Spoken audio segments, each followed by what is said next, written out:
हाथ थामे रखना दुनिया में महादेव, हाथ थामे रखना दुनिया में महादेव। भीड़ बहुत भारी है, खो ना जाऊं कहीं मैं, खो ना जाऊं कहीं मैं, ये जिम्मेदारी तुम्हारी है। हेलो फ्रेंड्स, जय श्री कृष्णा, राधे राधे। आज की कहानी है सांप और नेवले की। होता कुछ यूं है, एक गांव में एक पंडित अपने पंडिताइन और बच्चे के साथ बहुत खुश था। उनके घर में एक नेवला भी था।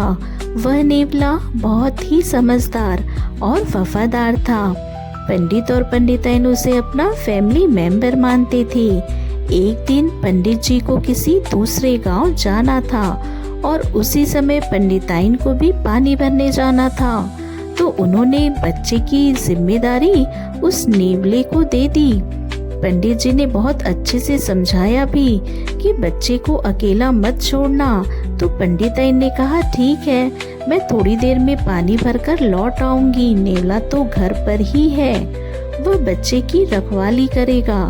तो दोनों के चले जाने के बाद बच्चा पालने में सो रहा था और नेवला पास ही बैठा उसकी निगरानी कर रहा था कि तभी अचानक एक जहरीला सांप चुपके से घर में घुस आया और पालने की ओर बढ़ने लगता है। जब नेवले ने यह देखा तो बिना समय गंवाए सांप पर झपट पड़ा। दोनों में जबरदस्त वाली फाइटिंग होती है। फाइनली नेवले ने सांप को मार डाला। उसके मुंह और पंजे पर खून लग गया था।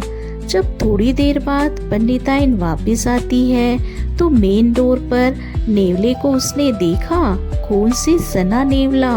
वो बहुत घबरा जाती है, सोचती है कि नेवले ने उसके बेटे को मार डाला। गुस्से में और दुख में आकर उसने अपने सर की मटकी उस नेवले पर पटक मारी और नेवला ऑन द स्पॉट मर गया।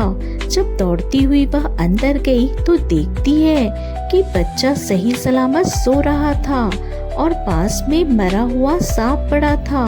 यह देखकर उसे सब कुछ समझ आ गया। अब वह फूट फूट कर रोने लगी। उसे अपनी जल्दबाजी और गलती का एहसास होता है, लेकिन तब तक बहुत देर हो चुकी थी। अब पछताए होत का जब चिड़िया चुग गई खेत। तो ये कहानी हमें सिखाती है दोस्तों कि जल्दबाजी में लिया गया निर्णय हमें पछतावे के अलावा और कुछ भी नहीं देता।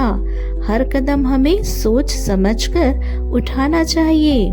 तो ये कहानी आपको कैसी लगी, कमेंट में जरूर बताइएगा। वीडियो पसंद आए तो लाइक करें, चैनल को सब्सक्राइब करना ना भूलें। आपका बहुत बहुत धन्यवाद।